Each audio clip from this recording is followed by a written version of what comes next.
Started, sir. Okay. So you have better control of the screen also, right? Yes, sir.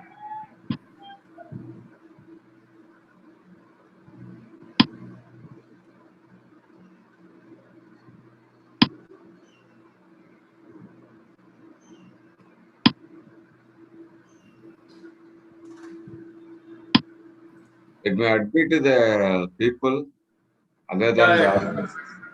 yeah, I will. I am just taking. Better you admit all the participants, those who are coming in, Okay, sir. because my screen is getting affected once when I start admitting.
So let us wait for the speaker and the moderator to join, and we will start the session by 9:30.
So conversation is logged in.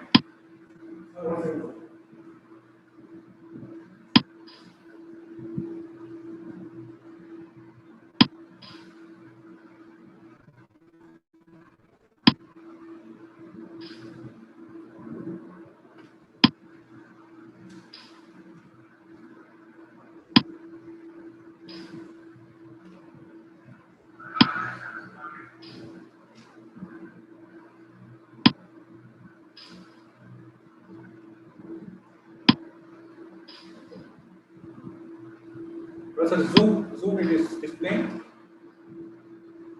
I will just ask Sedaraman to check what is displaying on the screen. Professor Sedaraman, whether you can see the slides on the screen. Are you able to see the slides? Yeah. In YouTube, right? Yes. I'm on YouTube.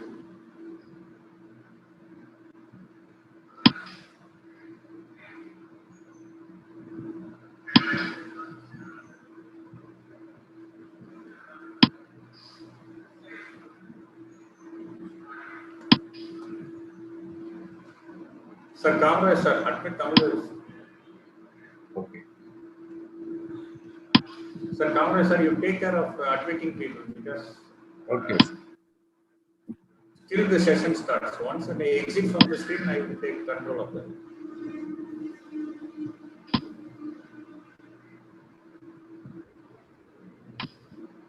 Sir, good morning, sir. Kamra, sir, welcome. Good morning, sir. Good morning, MATHEW, sir. Good morning, comrade, sir.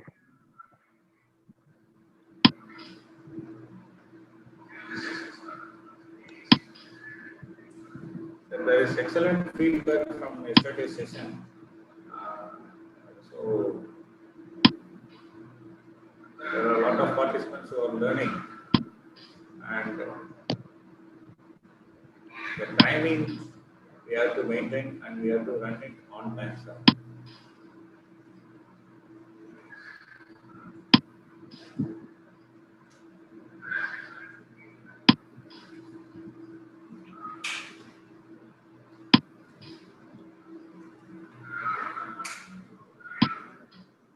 Sir, Narayanan is fine. Yes, sir.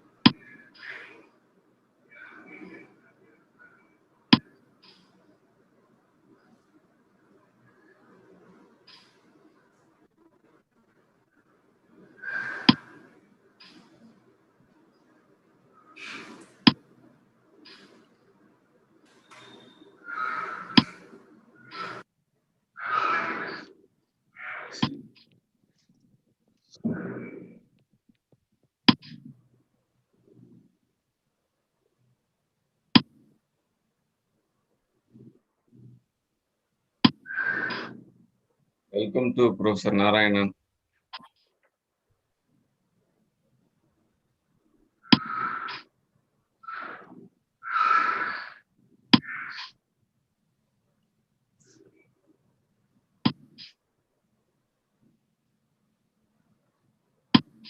Sir, Narayanan has to log in.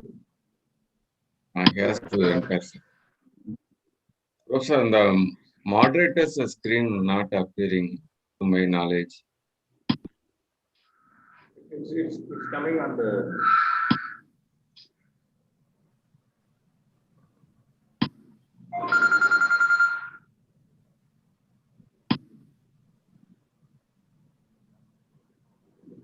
Okay.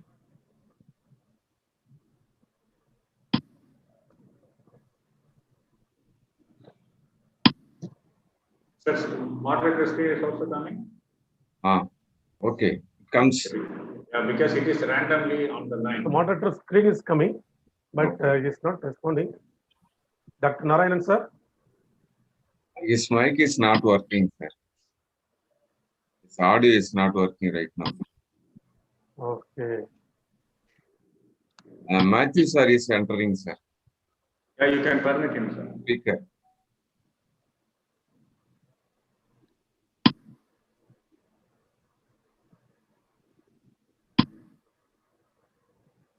Sir, good morning, sir. Good morning. Good morning, Welcome Prof. and Hello. Good morning, sir. Good morning. Good morning. thank you very much for accepting our invitation. It's a pleasure Yeah, being with you. yes, sir. Even after retirement of service and extending your knowledge sharing wherever possible, that's a great thing which we have to learn from you, sir.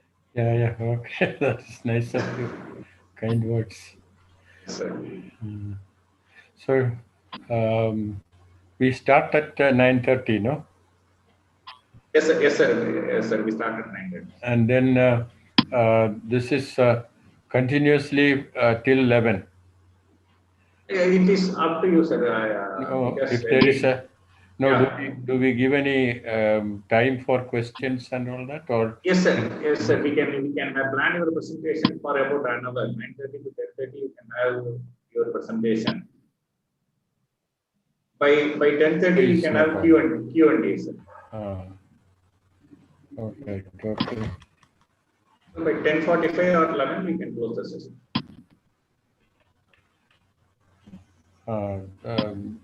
10:45, no?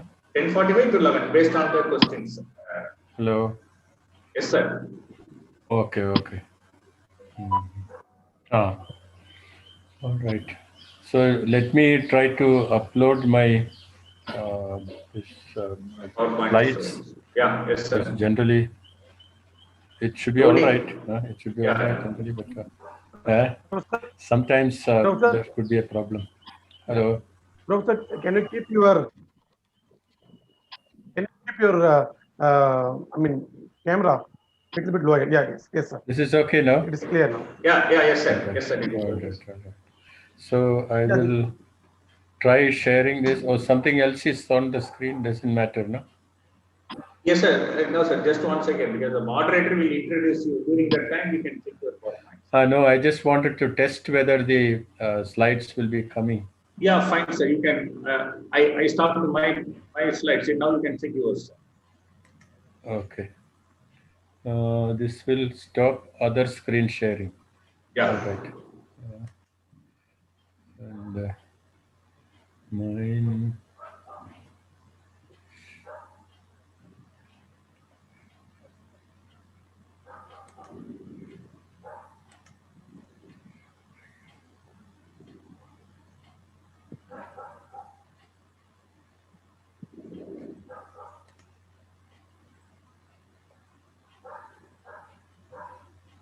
Sorry.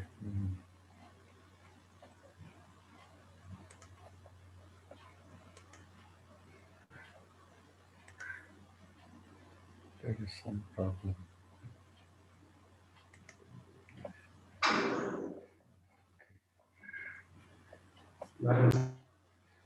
Oh, sorry.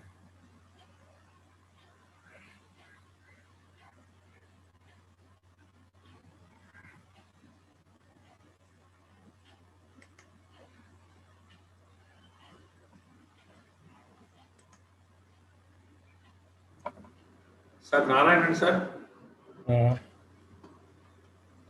Here there is. Sir, you can share your screen and. Yeah, I'll trying for that.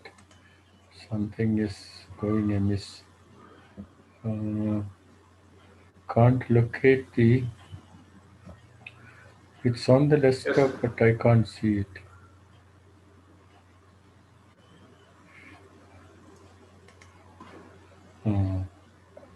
But when the this thing is open, the other screen vanishes.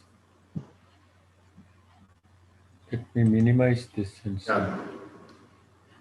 So you can have your first slide on the screen, sir. No problem. While we introduce that will No, that is okay, but I am not able to get it in. Get it. Okay, fine. There is a. Sorry. I think I will close all this and then Sir. restart. Sir Narayanan, sir. Narayanan, sir, can you please? Your mic is not working, it seems. Can you please again log in? My mic? No, sir. Narayanan, the session moderator. Just we are checking with others, sir. You can proceed with your screen settings, sir. But that is not coming through. Earlier there was no problem. Now that is why.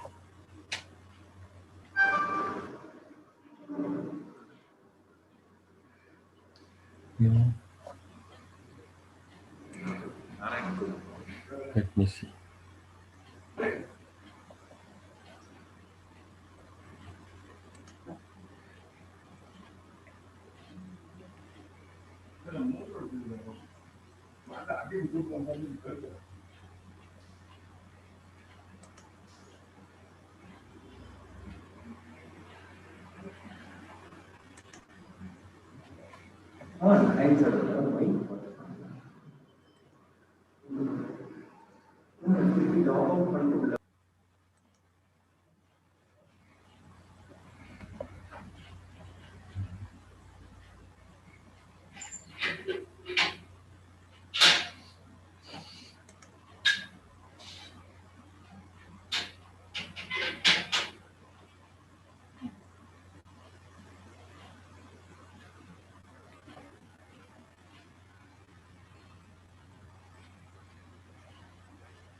Okay. Hello. Sir, your screen is visible now, sir. Sir? Hello? Hello. Yes, sir. Sir, your screen is visible now. Now it is visible. All right. Visible, yeah, fine. Now, So we can have this screen, sir, and we can start from here. We don't want to disturb any other thing. that is right, because later on again, coming back to this may be a problem. Correct, sir. So thank you for making such technology efforts, sir. I'm too old for the new technologies. No? Correct. Sir, even we are old, because with this young population, we cannot compete on this technology, sir. Yeah, that's right. When most of the time, my son will assist me on getting it done. Right? Same with me, but my children are, one is in the US, the other is in Canada. So the younger one in Canada is a computer expert. Oh, so fine, sir. He helps me from there. Oh, from remote location, they can control ours. Yeah, that is right. So, how is your retirement life, sir? You are enjoying, and I have enough for more work. Things are, enough. I am not getting enough time for the work. That is the problem. Like this one, I did one for a Bangladeshi university. okay. Then in Gujarat, there is a university called Ganpat. Yeah, Ganpat. Yes. For them, I did one.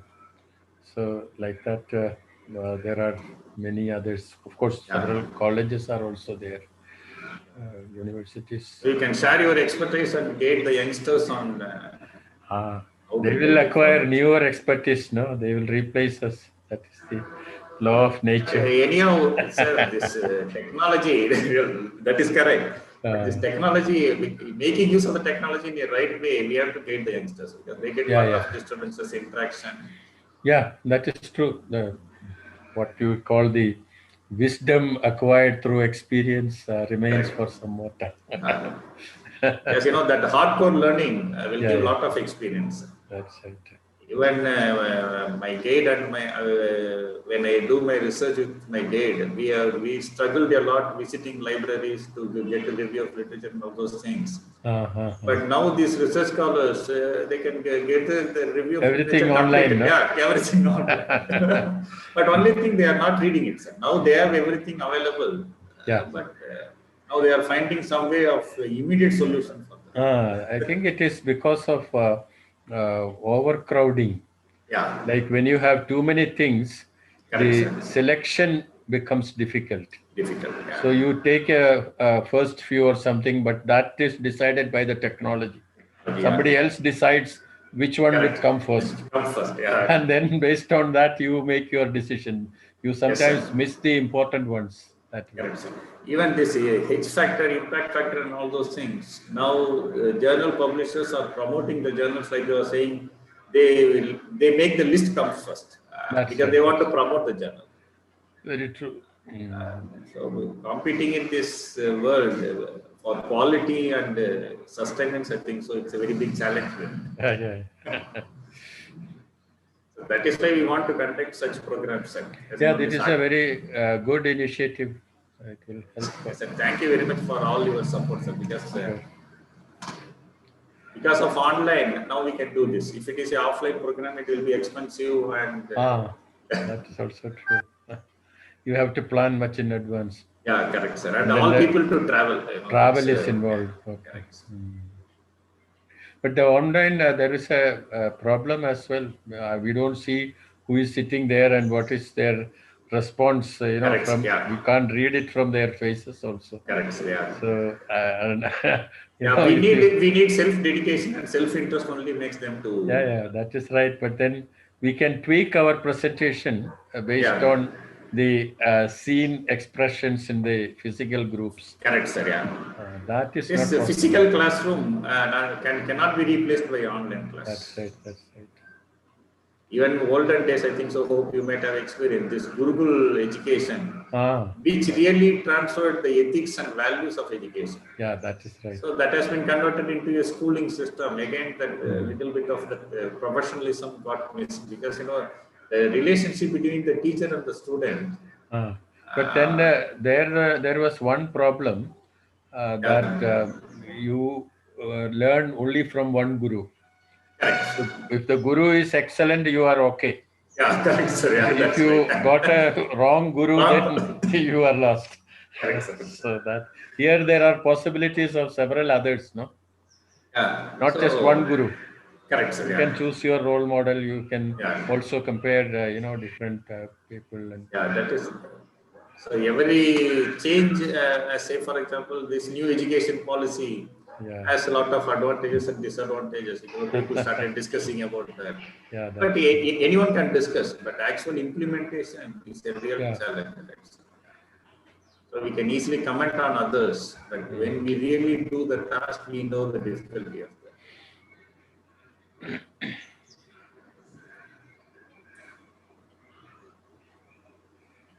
Sir, Narayanan sir has joined? He has not arrived. Yes, arrived, sir. His mic is not supporting. Oh, I see. Yeah, these kinds of problems can happen. I also had a problem once while in a meeting. Suddenly the internet collapsed. Correct, sir. So if something like that happens, we have to stop. We have to stop. And sometimes the presenter don't know the net got disconnected. You know, that is also. In one of the meetings happened to me. I was going on presenting, but the organizer is calling me on my mobile phone. I put it on silent. So I had not noticed it after 10-15 minutes. I had Here I get some message that your internet is having this problem, something like that. But once when you miss that message, then it goes somewhere. Because it's a pop-up message which comes on the screen. Yeah, that's right. Sir, Narayan, sir? Yes, sir. Sir, shall we start the session? If the resource person is ready, we can start the session, sir. Both the resource person and participants are ready. I can enter. We are all waiting for you, Professor. Shall I start the introduction part? My role. Yes, you can switch on your video if possible. If you don't have any problem, you can switch on your video and introduce the resource person. Okay, sir. I will. I welcome today forenoon resource person. Am I audible? Dear participants, am I audible? Yes. You proceed. Yes, I welcome today forenoon resource person, MATHEW J MANIMALA professor, sir, to deliver the lecture on the researcher as knowledge creator. A publish or perish predicament. This is the topic which he is going to deliver. This is the formal introduction about the resource person. He is affiliated with the Indian Institute of Management, Bangalore, and his research interests are organizational behavior, small and medium enterprises, entrepreneurship, and organizational restructuring. He is basically from MBA Cochin, MBSc and Manchester, and fellow of Indian Institute of Management, Ahmedabad alumni. And he has had an illustrious academic career spanning over 3 decades. His last position was the director of XIME, Xavier Institute of Management and Entrepreneurship, Bangalore. Prior to joining XIME in July 2015, he was working as a professor of organizational behavior and chairperson of organizational behavior, human resource management area at the Indian Institute of Bangalore, where he has also served as the Jamuna Raghavan Chair, Professor of Entrepreneurship, and as the chairperson of NS Raghavan Center for Entrepreneurial Learning. His earlier academic positions were at the Administrative Staff College of India. He was a senior faculty and chairperson of the Human Resource Management area. And Cochin University of Science and Technology, QSAT. He is the recipient of the Heiser Award of the Academy of Management for outstanding research in the field of new enterprise development, as well as the research fellowship from the European Foundation for Management Development and the Shastri Indo-Canadian Institute. He has carried out several research projects with the support of national and international agencies, such as the National Petroleum Management Program, the National Foundation for Corporate Governance, the Governance Board of Canada, the European Commission, International Finance Corporation and Podosian Cariplo from Italy. And he was the leader of the Indian team for 2 years of the multi-country research project, the Global Entrepreneurship Monitor. He has published over 50 research papers, mostly in referred international journals, and about 10 books published through reputed international publishers in the areas of entrepreneurship and organizational behavior. He is a member of the editorial board of few journals and the editor of South Asian Journal of Management. I warmly welcome the resource person, Professor Dr. Matthew J. Manimala, to deliver his forenoon lecture. Sir, the forum is to you, sir. I welcome you, sir. Once again, thank you, sir. Thank you, Dr. Narayan, for the introduction. And I compliment Dr. Nagarajan and the Annamala University's Management Department for having taken this initiative of, organizing this research workshop with several international distinguished speakers.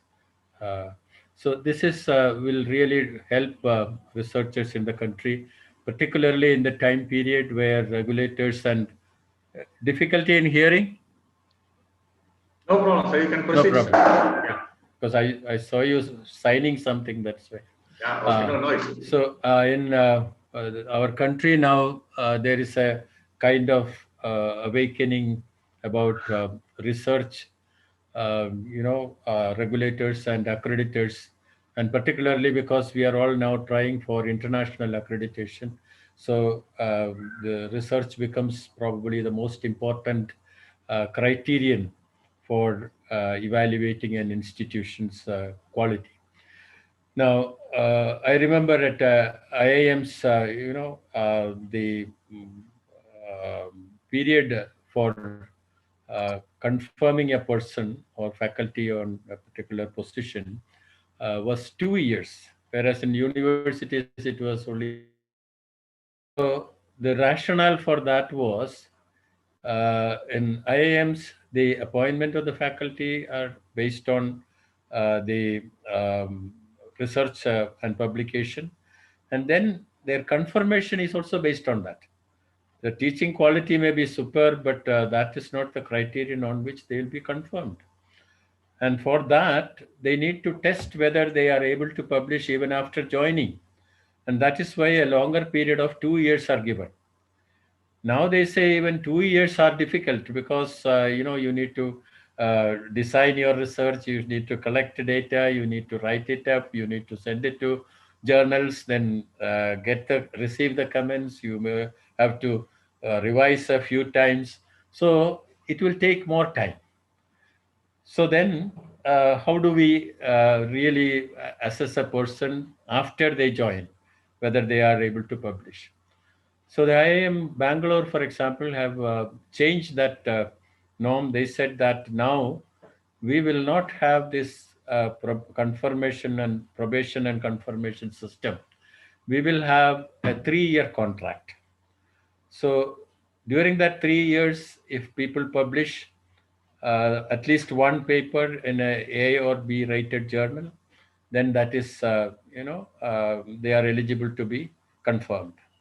If that is not done, then they'll be given another contract for 3 more years, which means a total of 6 years. And within this period, if they don't publish in a respectable journal, then they will not be confirmed. So it takes about 6 years for them to know whether they are good enough for the institute. Now, this is very similar to the systems available in the West.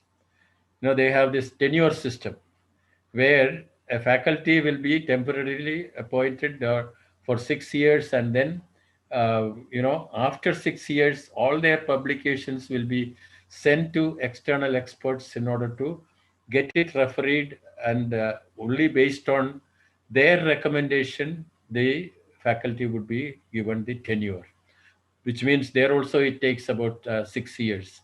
So all this is suggesting that for academic institutions, research is probably the most important issue. Of course, in many institutions, except IIMs, other factors like teaching and administrative help, all those issues are considered before confirming a faculty. But in IIMs, both appointment as well as confirmation are based exclusively on the research quality and quality particularly. So research is emerging very important. And then, in our system, we also make it mandatory that people should publish and all that. And then accreditors also will, come up with these kinds of prescriptions. So this becomes a kind of mandatory things, mandatory requirement.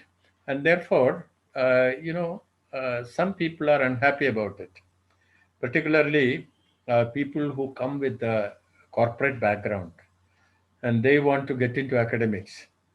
But they don't have that, they have not developed this habit of doing research and publishing and all that.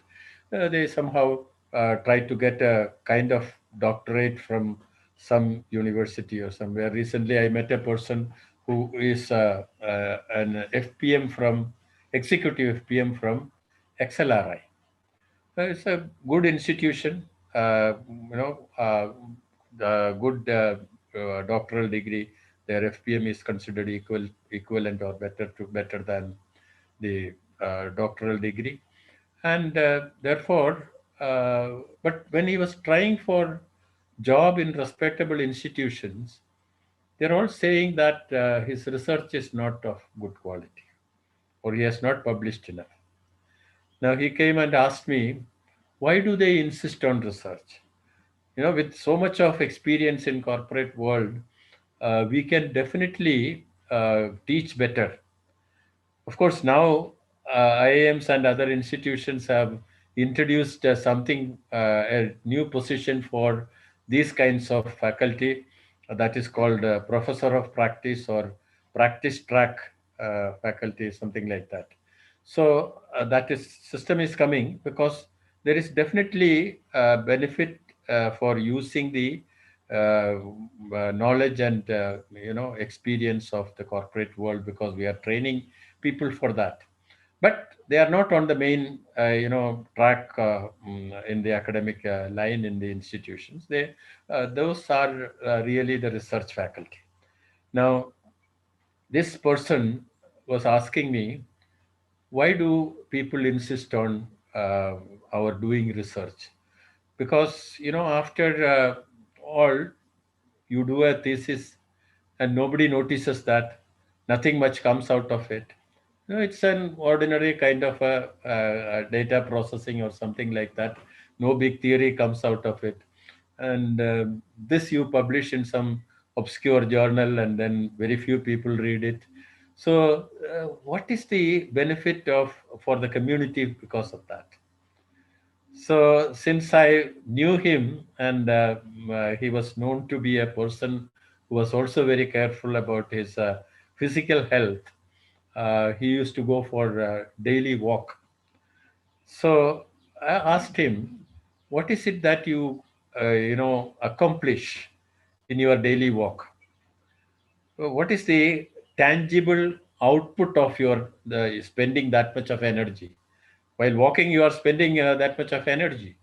Now, when you do that much of work, there should be some tangible output, and nothing is seen. Therefore, what is the benefit? Then he said, it gives us exercise and it equips us for doing the work of the remaining part of the day. Then I said, this is precisely what this research is being accomplished. That is, it is an exercise to your mind.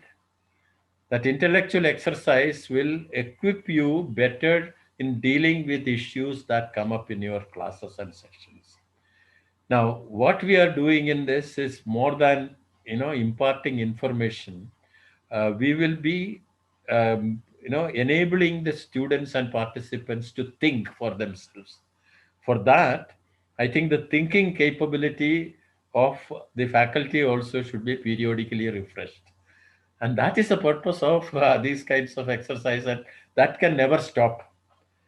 In fact, to one of my project associates, I once told him, we normally believe that this academic work is having some vacation. That is, periodically you get during Diwali or during summer, you get time off. And that people think is the time for relaxing, which is really not the case. I, had a project associate who came all the way from Mumbai, Tata Institute of Social Sciences. They had a program in social entrepreneurship. It was called MSc in social entrepreneurship. And then he wanted to do PhD in that. He was a bright student. He wanted to do PhD in that. So his professor said, see, for anything to do with entrepreneurship research, you need to do a publication and then apply. He wanted to do his PhD abroad. So his professor said, you need to publish something, and that too in worthwhile journals. And then only you will, they will consider you.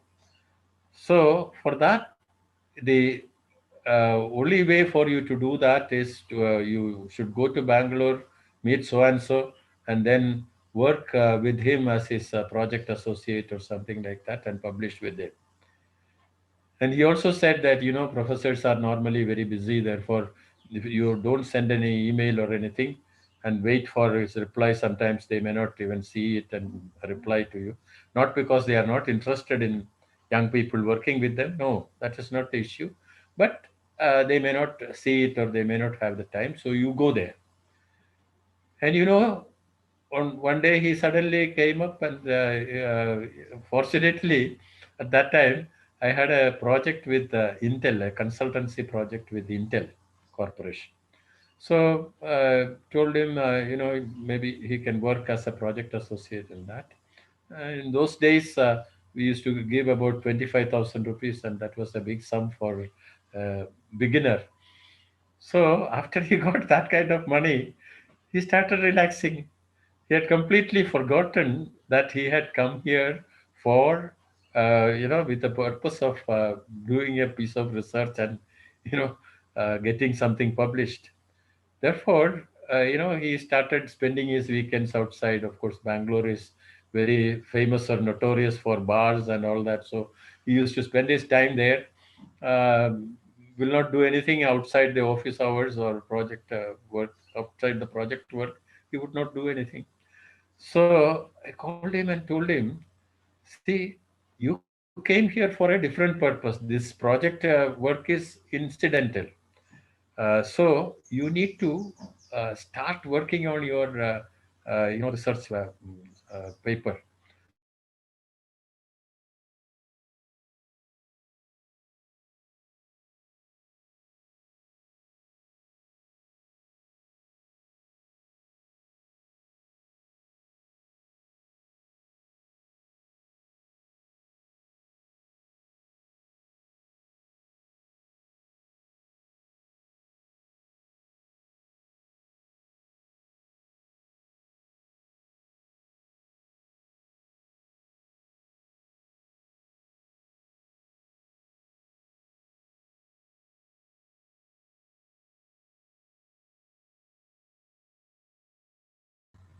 and there was a connection problem.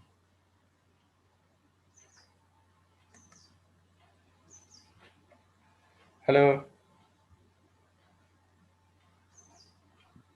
Sir, you are audible, sir. Yes, sir, you are audible, sir. I would also like to see my picture so that I'm, I don't know how to bring it about. Anyway, that if you can, sorry.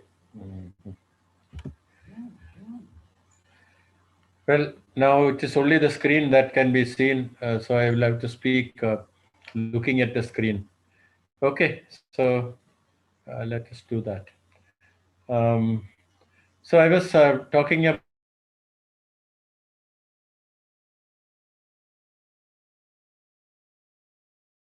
low budget kind of operation. Sir, shall I put your slides? No, I think I will control it, because otherwise, I'll have to each time tell you, no? Yeah, fine, sir. That is the reason. But periodically I get a message that internet connection is poor or something. That was the reason. Anyway, now it is okay, I think, isn't it? You can hear? Yes, sir. All Yes, sir, right, yes, all sir. right.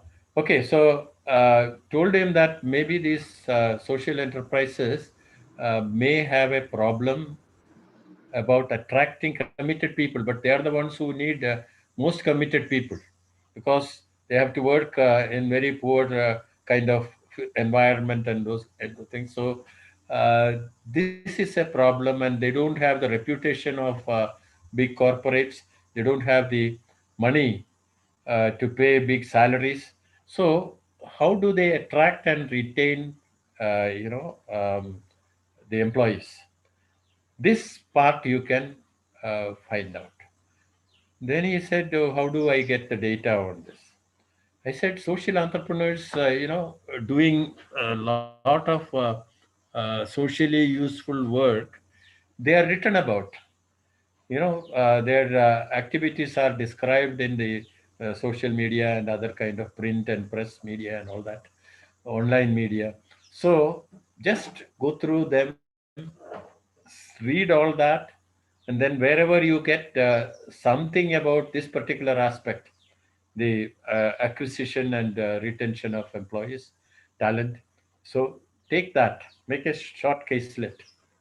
So like that, he created about 30 caselets. And then we went through all that and identified 8 unique kind of strategies. Now these strategies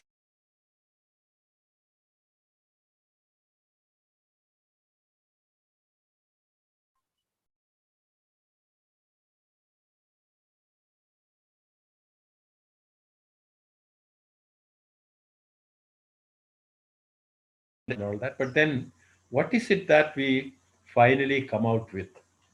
And this is very, very important for all researchers. I am told that this group also has got a large number of PhD scholars and all that.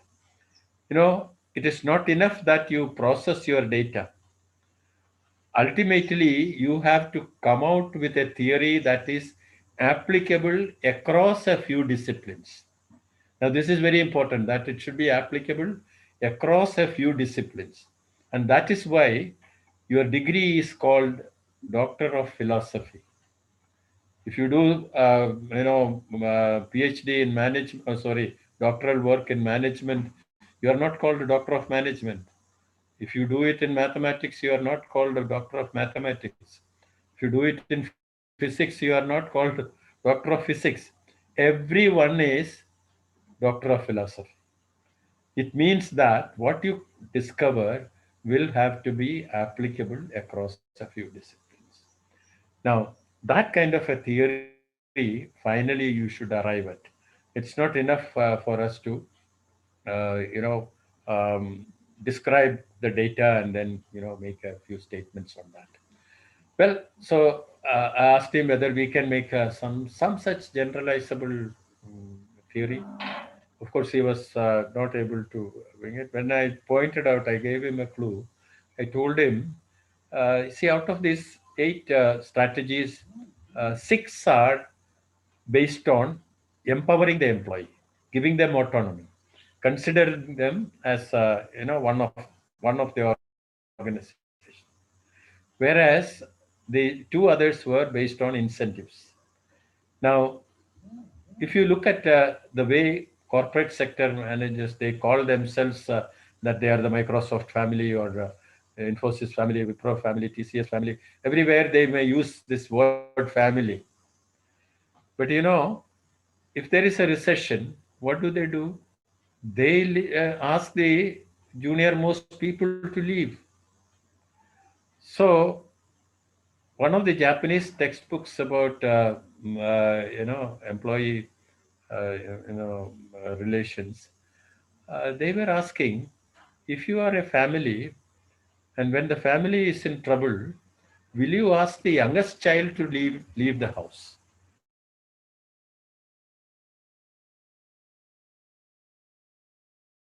And develop them so that in future they will take care of the family. So this is the kind of difference I thought was happening between the social enterprises and the others.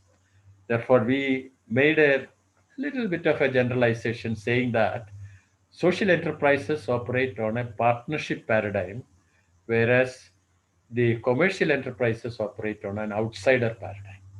These employees are outsiders whom we are taking in as a necessary evil because we cannot manage it on ourselves. And therefore, he bargains for every hour, extra hour he puts in. Whereas in a family, that doesn't happen.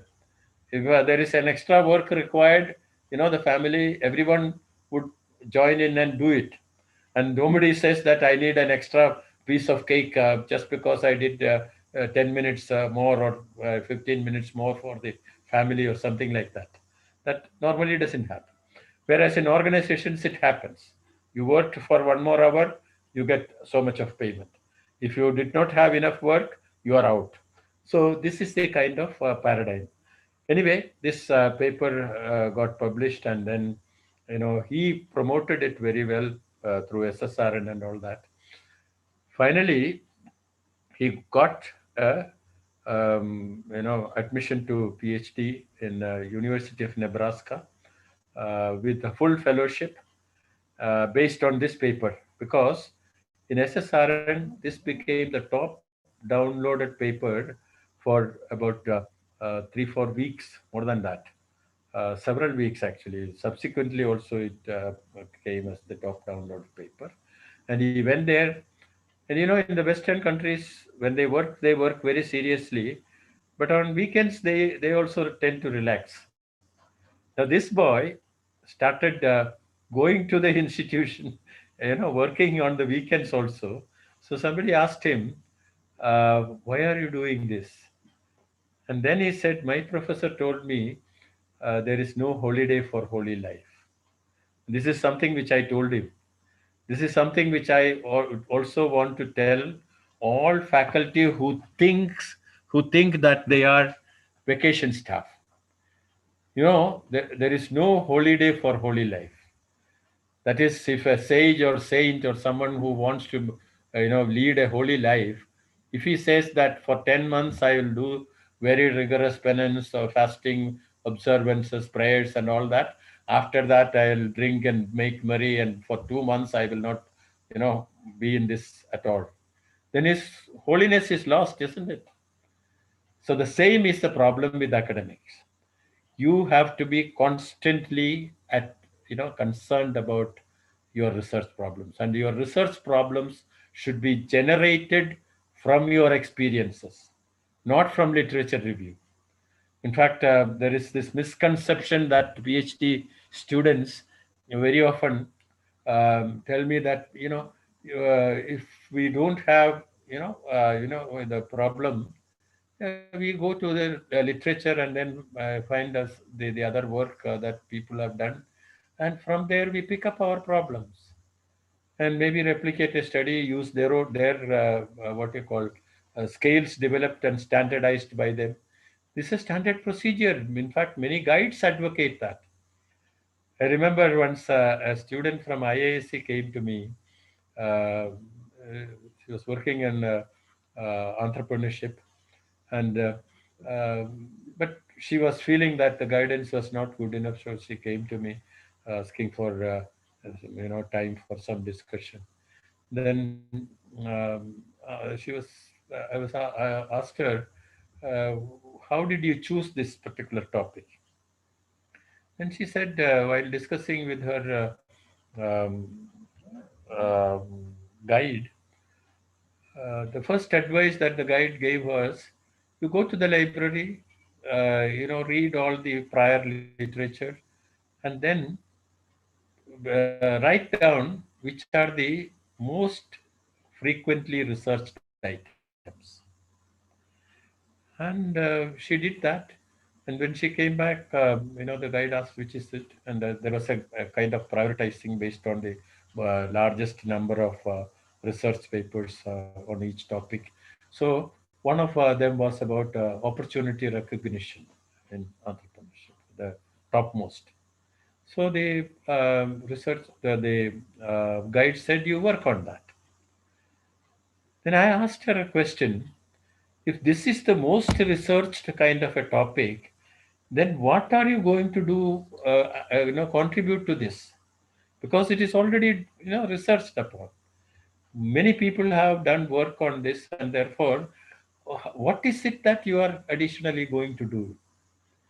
Then she said the reason given by the guide was that if you have this, most researched topic chosen for your topic, then it is easy for you to do your literature review. You have enough literature on that. So is that the consideration, or is that your need for finding an explanation for something that is more important?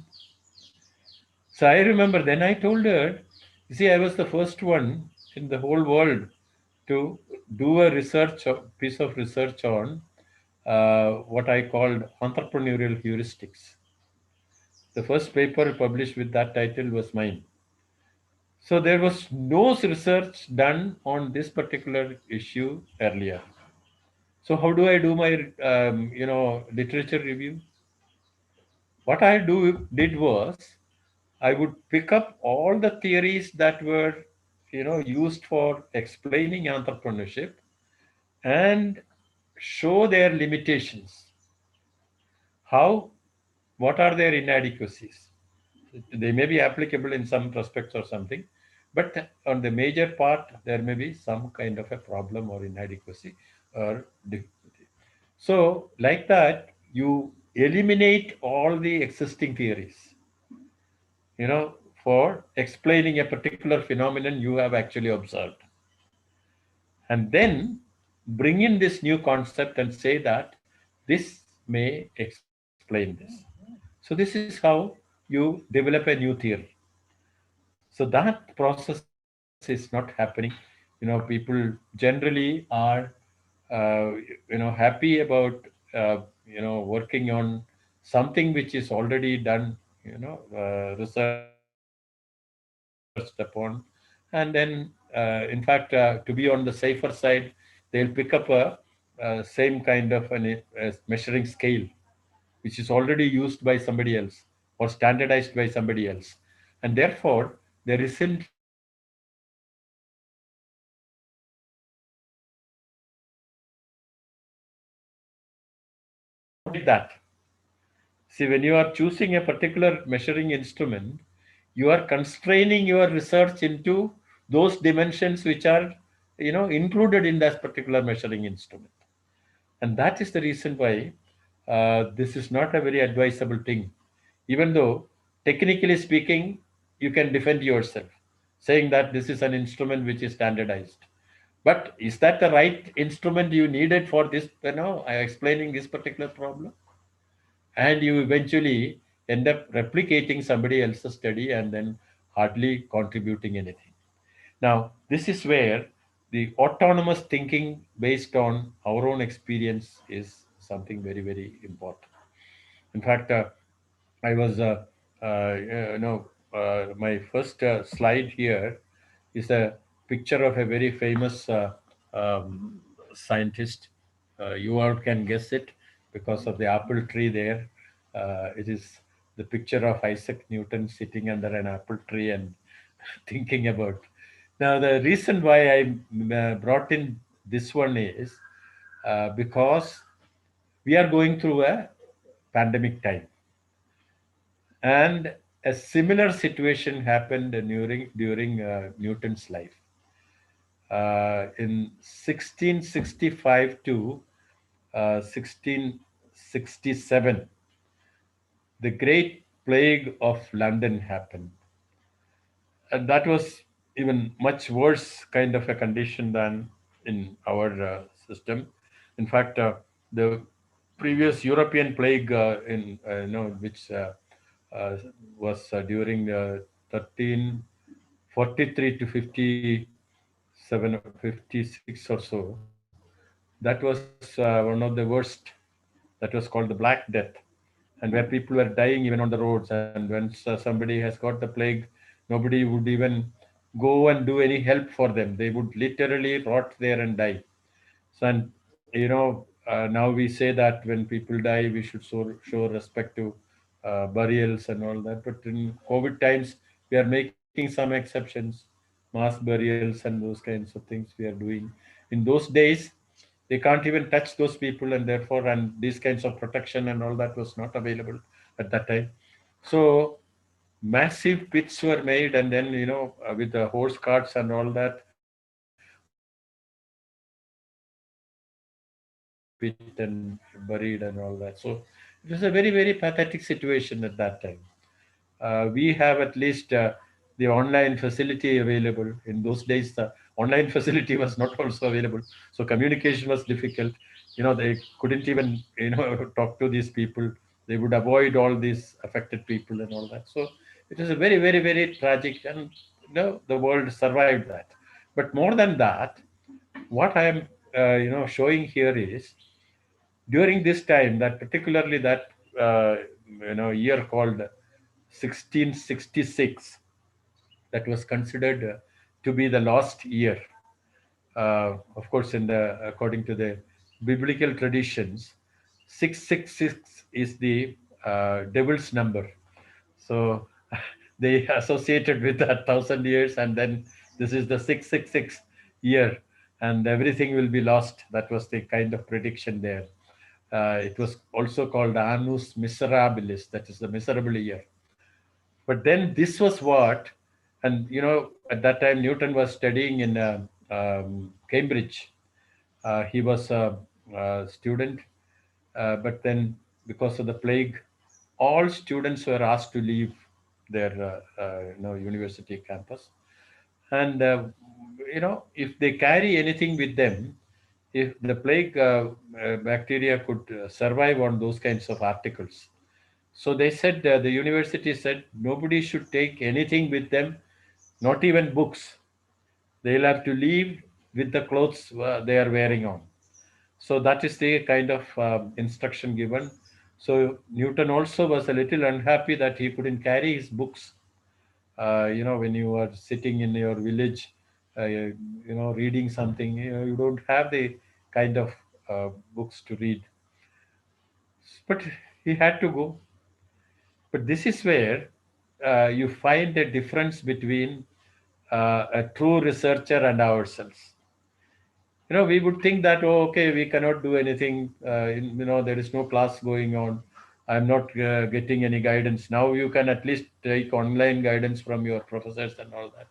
In those days, even that was not possible.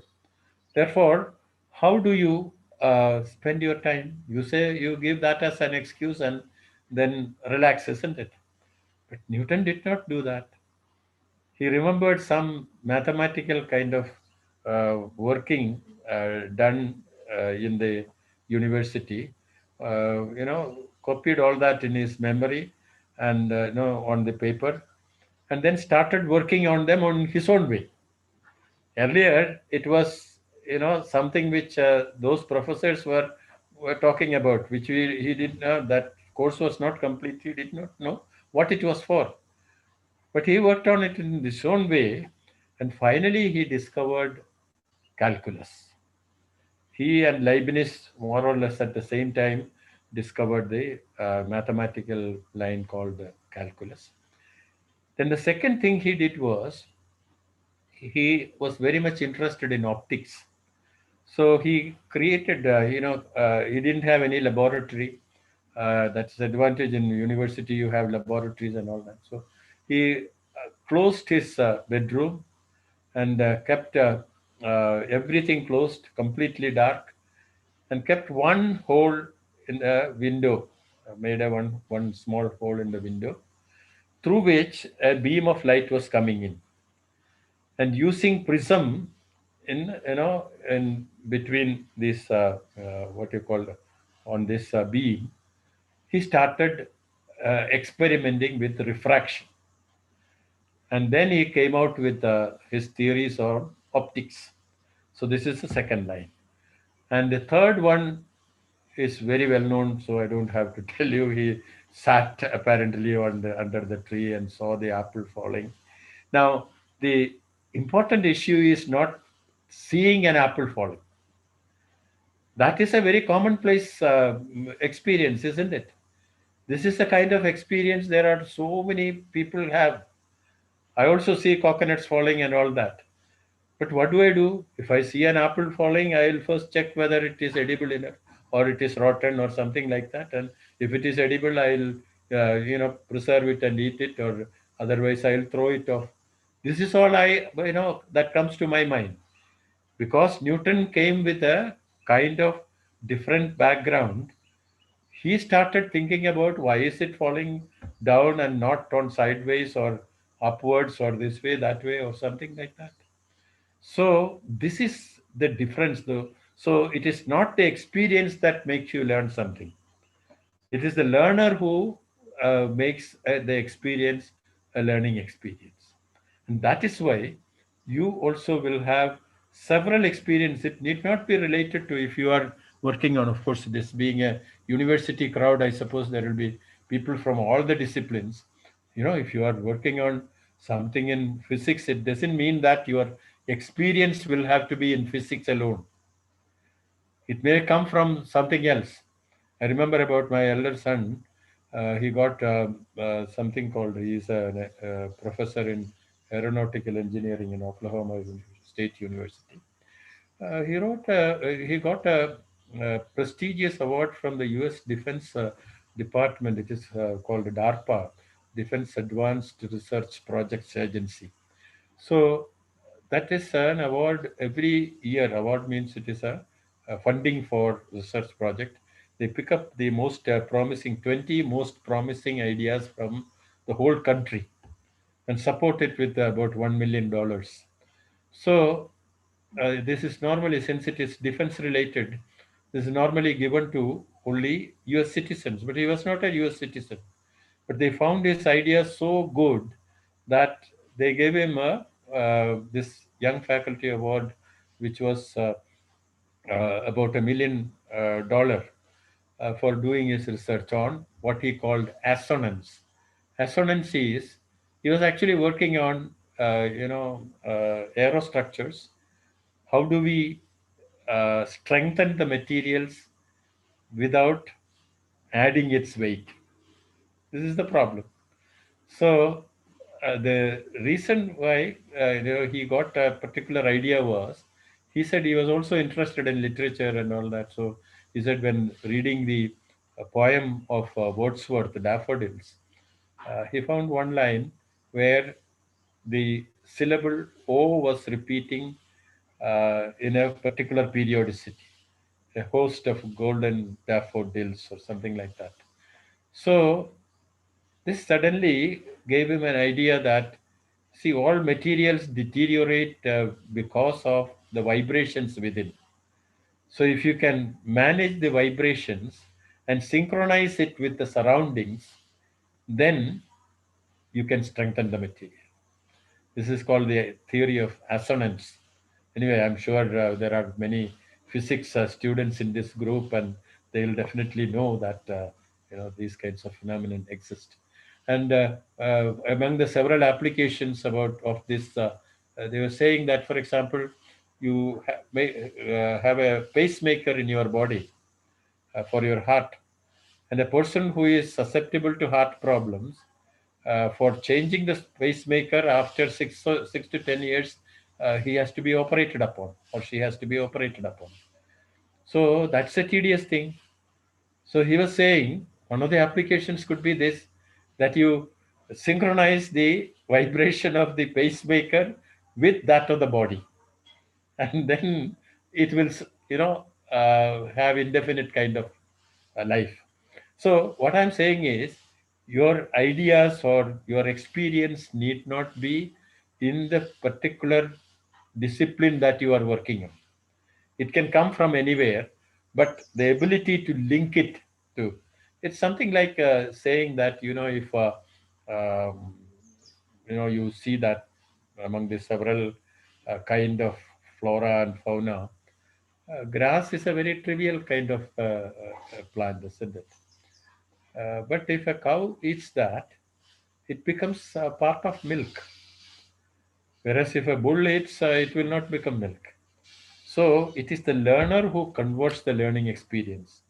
The experience need not be, very, what you call, uh, the special kind or related to the topic or something like that. It is your capability that, converts it. So this particular year, which was considered to be a lost year, became the annus mirabilis, according to the biographers of Newton. For him, he made the foundations of three important theories, and that was the all accomplished because of the plague, not even in spite of the plague. Because of the plague, he got the time for himself without the interference of his professors. Sometimes we can misguide you because we have our own kind of understanding and preoccupations and all that. And that's why we say we are not really, as far as PhD research is concerned, we are not really instructors. We don't say that you should do this way or that way. We are only guides. Even in guiding, we may sometimes make mistakes. So I think you have to develop this ability to think autonomously for yourself.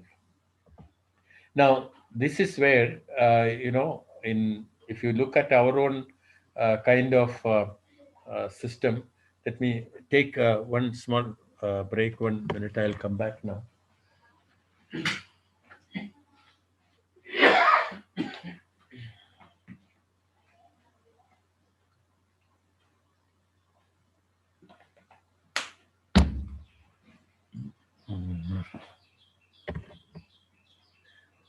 Okay, so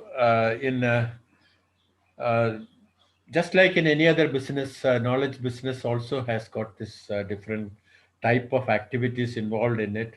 That is the generation, dissemination, and application. Now, what we do in the universities are mostly about dissemination. We don't focus on generation much. Somebody else has generated the knowledge, we pick it up, and then we do, explain it to the students. And that is the dissemination process. And even application also in engineering colleges, maybe they were doing something. And in other places, maybe through consulting work or something, we can do that. So this is why the regulators and accreditors and those kinds of people, sorry, agencies, they are focusing also on the knowledge generation part. And that is where the research becomes important. And the secondary kind of an outcome of that is that you keep your mind exercised so that it becomes alert, and your capabilities for making your students think for themselves, that increases. So this is when you make it something mandatory, like research has been made mandatory now.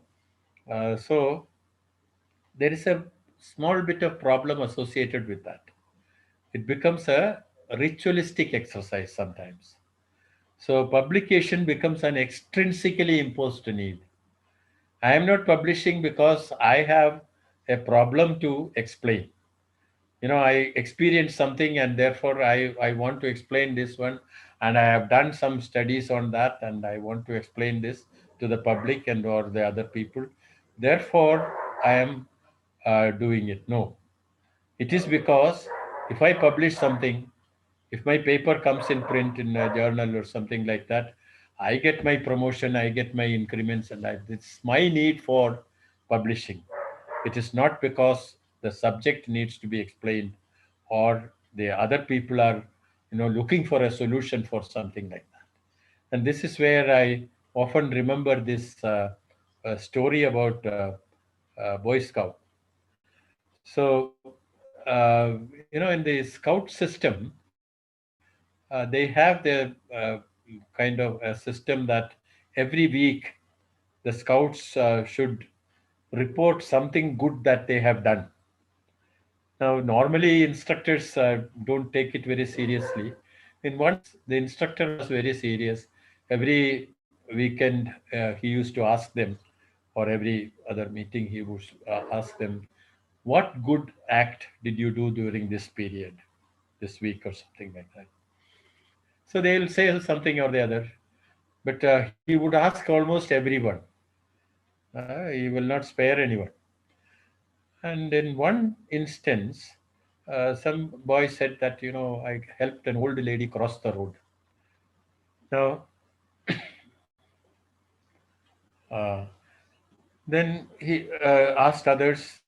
Other people said a few different things, and then this old lady story started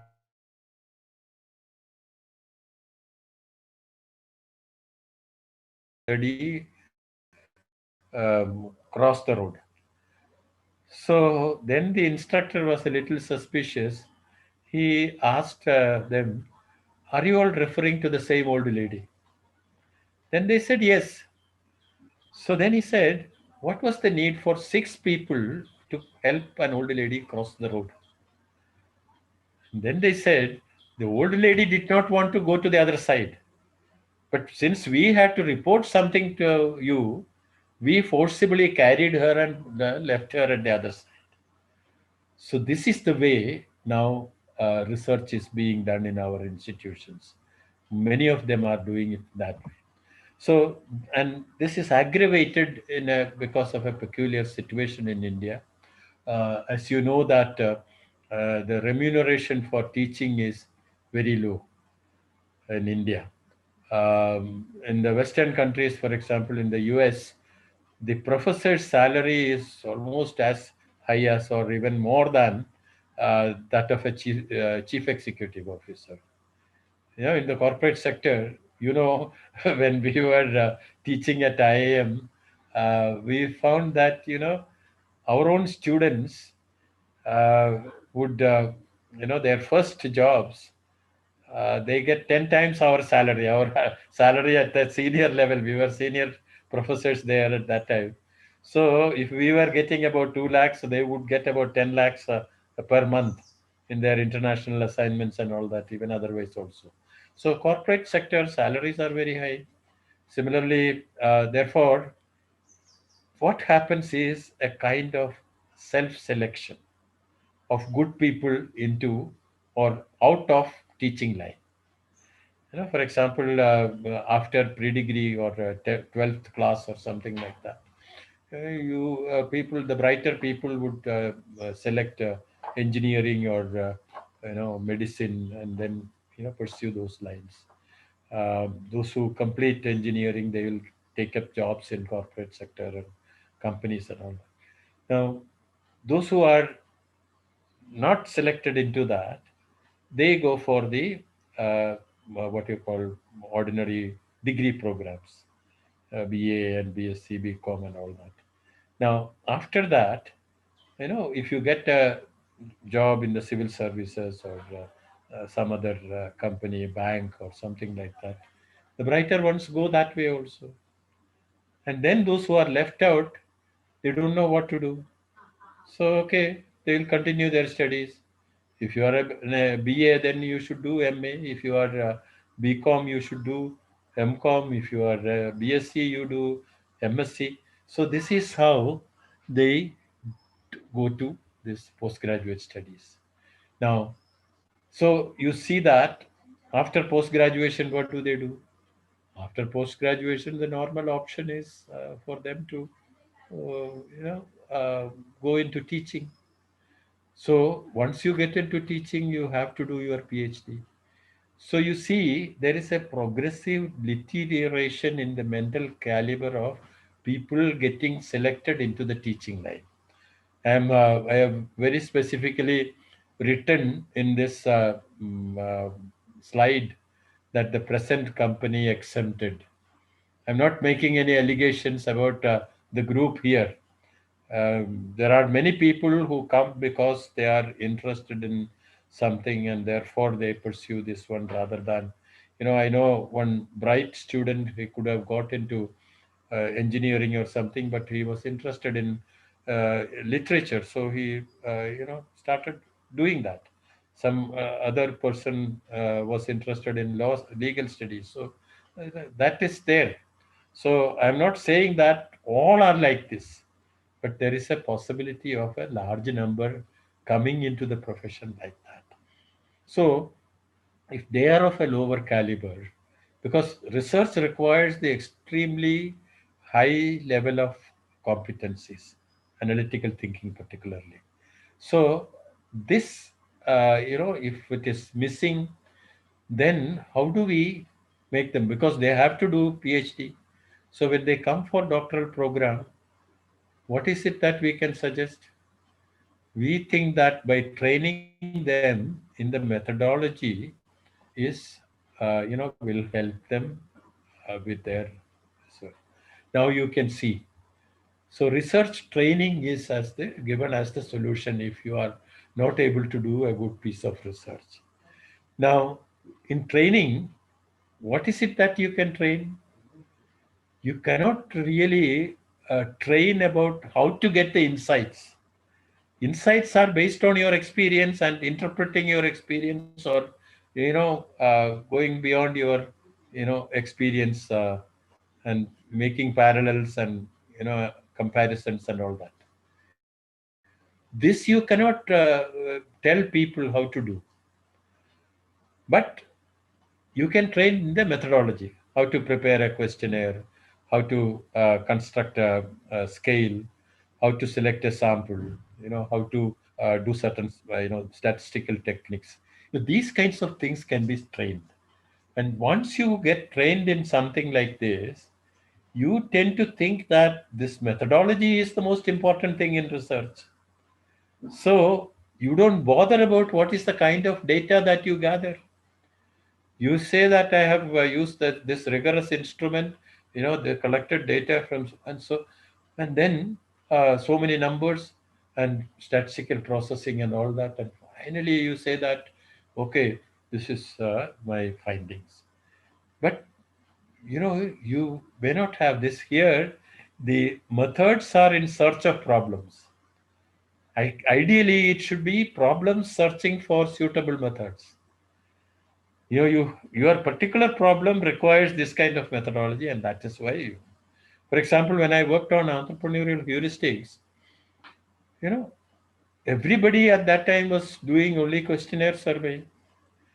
Now, heuristic is some kind of an unarticulated policy orientation. That is something which at the back of an entrepreneur's mind, which he doesn't state, because when you start a business, you may not have everything stated. But some of your unarticulated policies get reflected in your actions. So this is the kind of concept. I wanted to find out how these entrepreneurs, think, or what are their unarticulated policies. Now, if I prepare a questionnaire, then who will fill up my questionnaire? In those days, Dhirubhai Ambani was alive. Will he fill up my questionnaire? Or Azim Premji, would he do it? Or Narayana Murthy, will he do it? Or Sunil Mittal, will he do it? So there are great entrepreneurs in the country, but none of them would fill up my PhD student's questionnaire. Therefore, what do people normally do? They go to the industrial estates and then distribute the questionnaire, and then some people may fill it up, some people may not fill it up, whatever you get it. This is the kind of data you get, and this is called actually from mediocre entrepreneurs, not the great entrepreneurs. You are missing your sample, isn't it? You are not actually studying the right sample. But after getting this one, you say I collected data from 1,000 entrepreneurs, and they think, or their policies are like this. No, it will be different for the great entrepreneurs. So there, what I did was, I decided to look at the biographies of great entrepreneurs and then do a content analysis. In fact, I developed a method called case survey method. That is, looking at their actions, I develop a scoring scheme for that. So it is their actions. So it is, the data is actually objective. It is not subjective self-reporting. And therefore, it is much more authentic, and it comes from the great entrepreneurs, not from the ordinary entrepreneurs or that kind of note. And surprisingly, I found that this kind of a mistake was done by great researchers in management and leadership and all that. The first person to do research in leadership was a great sociologist called Kurt Lewin. I'm sure some of you have heard of that name. He's a great sociologist. But he started doing this leadership research on boys' club members. He separated the club members into 3 groups, appointed 3 leaders, and then asked one of them, instructed one group to behave in an autocratic manner, one group to behave in a democratic manner, the other group leader to behave in a laissez-faire manner. Laissez-faire means don't control anything, don't give any instructions, let the participants do everything on their own, followers. So this way he did, and then he got some findings and all that. So finally what came out was that in leadership, the most important issue is that of the style. If you adopt a democratic style, that will be the best, he will be the best leader.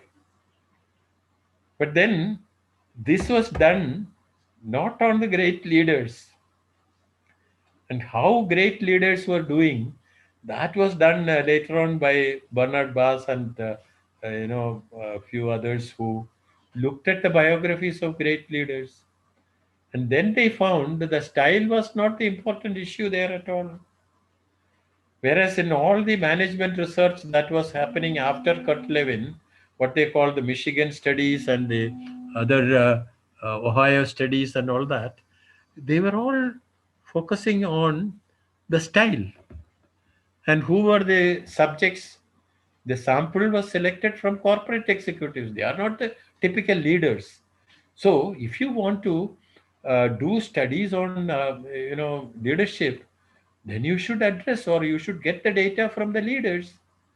Now, if I take a questionnaire, will Joe Biden or Narendra Modi or Vladimir Putin respond to my questionnaire? They will not. So what these people, by analyzing the biographies of great leaders, they found was that the style is secondary in all these. What is most important is the vision of the leader and the kind of values that the leader stands for. Once the followers accept this, they'll put up with any style of his. So this is a very revolutionary kind of finding. Why did these people earlier come up with a different kind of finding? Because the focus was on not on the right sample. They were actually looking at the wrong sample, and they were not the leader materials, and therefore they came up with the wrong conclusions. That is why it is very, very, very important that you should first select your problem, and then based on this, decide the methodology. And if the right methodology is not available, you should create your own methodology. See, at the bottom of this slide, I have written a few names, of course, Newton and Galileo.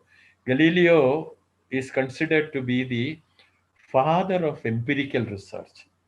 Newton was making theory, but Galileo was the first person to have, designed experiments for testing one of Newton's theories or a few of others' theories also. Now, Newton's theory of gravitation says that gravitation force applies in the same way on all the objects, irrespective of its mass. Now, this doesn't sound logical, because you see that leaf coming down and a fruit coming down, it doesn't take the same time. If the force applied on this is the same, then it should all together, it should come down at the same time, isn't it? So this was the question that Galileo wanted to test.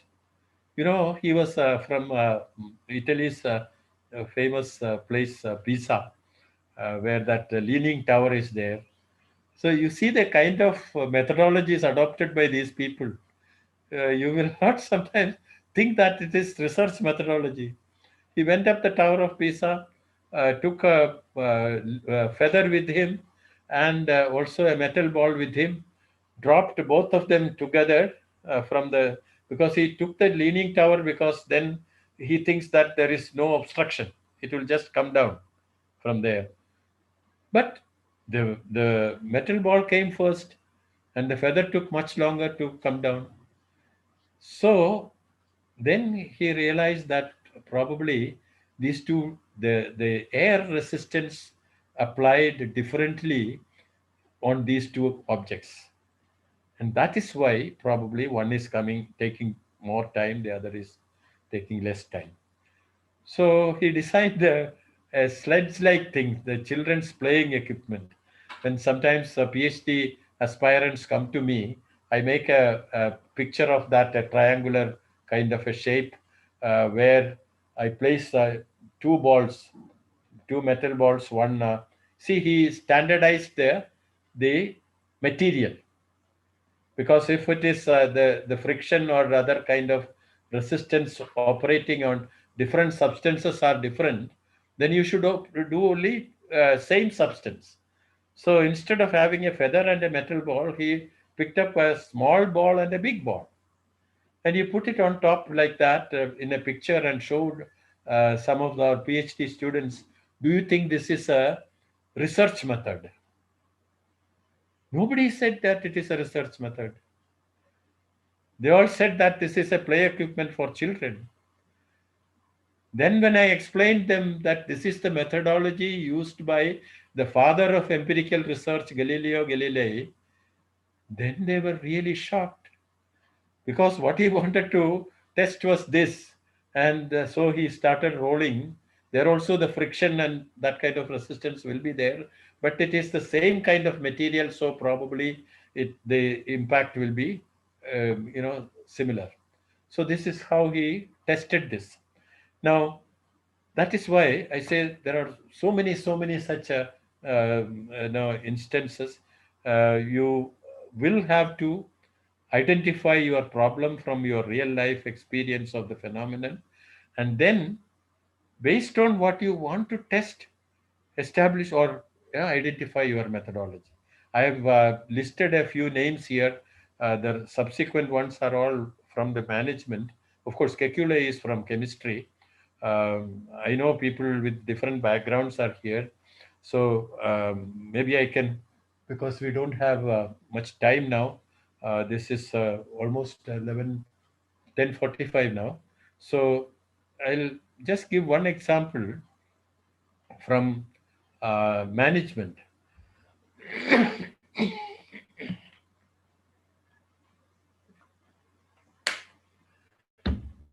Since this program is being organized by the business school, I think there will be many management students here.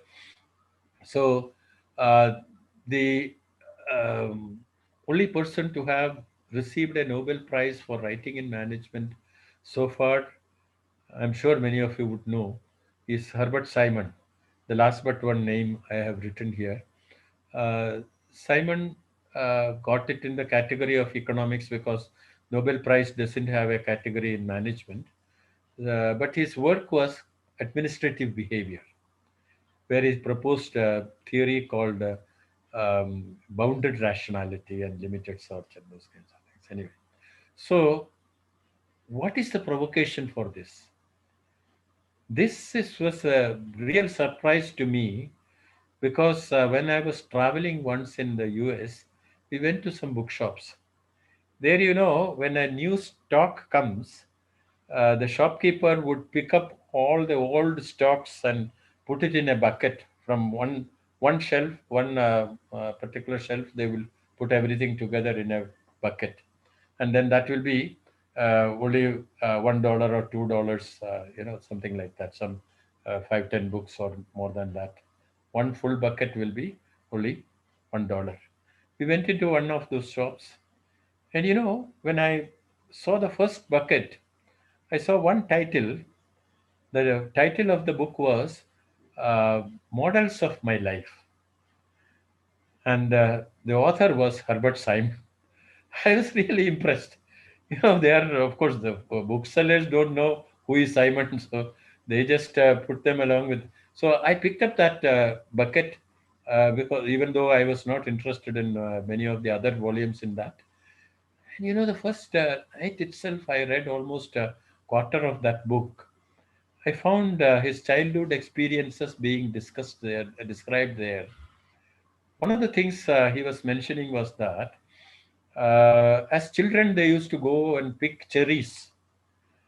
Neighboring children, all of them together go. Each one will be given a basket of the same size, and they'll go and pick up cherries. And he realized that his colleagues used to finish very fast. He was extremely slow in picking cherries. And all the others are gone, and therefore he didn't know what to do. And then finally, of course, the family started doing some testing on him, and they found that he had this problem of color blindness. And because of color blindness, he couldn't distinguish the cherries from the leaves as the other children could do. Therefore, he realized that he is deficient in this particular kind of competency of seeing colors. Now, how is that related to management? Most people would think that, oh, I am unfortunate, I don't have the ability to see color or something like that. No, he started making another theory. We normally think that, you know, we see things as they are. If there is a cow standing outside, if I look at it, it is a cow. Somebody else looks at it, also it is a cow, isn't it? So, as things are, this is how we see things. This is the normal kind of thing. But he made a theory saying that we don't see things as they are, but as we are. So we have certain capabilities, and only according to that we can perceive other things. And this you can also extend to psychological realm. That is, every person develops a certain kind of experience and perspectives and, you know, prejudices and, you know, aspirations and motivations and many different kind of issues are there. And therefore, when you work in an organization, you are a bundle of your experiences and perceptions and prejudices and all that, and therefore you look at a particular issue in a particular fashion, whereas the others, it's, you know, very obvious. If you have a dispute in the shop floor or something, the trade union sees it differently from the workers, you know, who are involved in it, have a different version. The manager has got a different version. You remember recently in Maruti's Manesar plant, an HR manager was murdered. So this is because the trade union felt very violently that the injustice was being perpetrated. But the management feels that it was all according to the law, what they were doing. So these kinds of differences happen because of the nature of the perceiver, not because the incident changed. And this is the theory that Simon proposed in his book, Administrative Behavior. That is, you are all rational, but your rationality is bounded. You are covered by many other considerations, and therefore your thinking is not completely rational. So this is the theory he proposed, and he got a Nobel Prize for that. You see how a medical condition is causing a theory in management. So there are many such examples here. I'm not going into all that. I see Professor Nagarajan there. We have few questions from the participants, sir. Okay, you can ask me. Do we go through this? No, there is no need, I think. There's too many slides are left. Maybe you can distribute it to them later on. Yeah, fine, sir. Participants are asking for the slides, sir. Shall I? Okay. You can. I send it to you, no, already. Yeah, yes, sir. You can distribute it. Yeah, because they are not able to see your PowerPoint during your presentation. Oh, they can't see? Yes, sir, because there were some network problem you had. Okay. You can distribute. So even in YouTube, people are asking your PowerPoint slide. Yeah, you can do that. So those who are really in need, I will share with them. Sir. Yeah. Even otherwise, you can generally share to all who joined your program. Okay, fine, sir. Right. Any questions from the participants, moderator? Yes, sir. I have a question. Dr. Madhushmita Chaudhary here from Vijayanagaram, Andhra Pradesh. Am I audible to everyone? Yeah, I could hear you. Yeah. Good morning, Dr. Matthew. And your presentations and your topic is very much interesting. And my question is related to that. In the war of quality versus quantity publications in university, Yeah. to publish or perish, what is your tip, sir? Actually, I have a kind of, this is a very, very interesting question. I also had my question on that. So what I wrote here in this slide, I hope you can see this one. This one, they say publish or perish. But True, sir. that is the normal kind of a statement, publish or perish. Now, what I have written here is, because of this system of forcing people to publish, they publish many irrelevant things, and therefore it is actually a publish and perish situation. You publish and the paper perishes with you. So then I said there is also a side effect, which is I have mentioned here as publish and flourish. That is with reference to the author's career. You publish something, maybe that paper will perish later on, but you can show to your employer that you have published this one and get your increments, get your promotion, and therefore it can also lead to a publish and flourish situation. Now, coming to your question, what is this kind of what you call the compromise between quantity and quality? I have addressed that issue also. This is the thing. The next slide, you say that we follow the nature's principle of enhancing quality through quantity. This, for example, I'll give you a very small example which I read somewhere. Somebody was studying a flower. If you take as an example, he was not studying the marigold, but take marigold, for example. Each flower will have about 50 to 60 seeds in that. Each petal is connected to a seed. It can germinate. Now, that is one flower will have about 30 or 20 or 30 or 40, 50 seeds in that. Similarly, there are about 100 flowers in a particular plant. So somebody who made a study on this kind of a plant, they said, if you allow all these what you call seeds to germinate, then this entire face of this planet will be covered by this particular plant in 6 months' time. So nature is so prolific, they produce much, much more than what is required.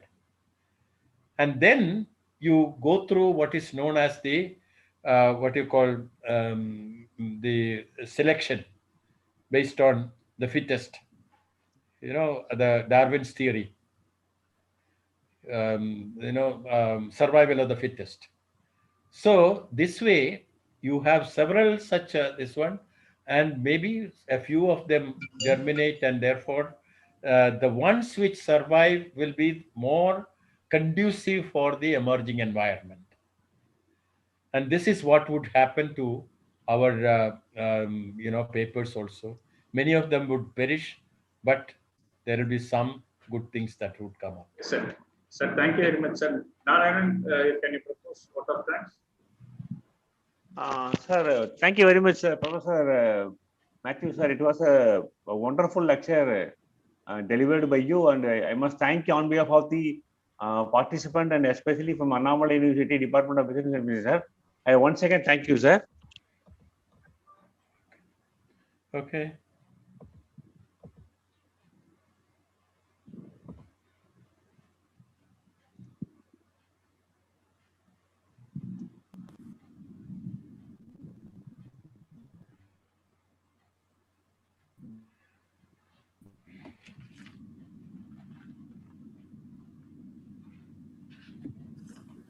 one participant asked a question, sir.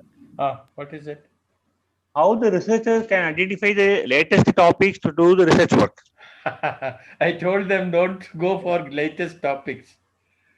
What they should do is they should develop a habit of reflecting on their own experiences. You know, our famous story of Lord Buddha, everyone knows, that's why I'm telling you about that. When he was born, his horoscope was read because he was born in a royal family. His horoscope said that he would either become a renowned emperor or a mendicant who, begged for his food. So the royal family wanted to avoid this second contingency. Therefore, the astrologer suggested that he should not see any miseries of the world, and this is how he was protected. But when he was growing up, he saw somebody shooting down a bird. He saw later on, somebody being carried through the street. And when he asked somebody, why is he being carried? Because yes, all this while he has seen only people walking on two legs. So then they said, oh, the fellow is dead and they are going to cremate him. So this made him think.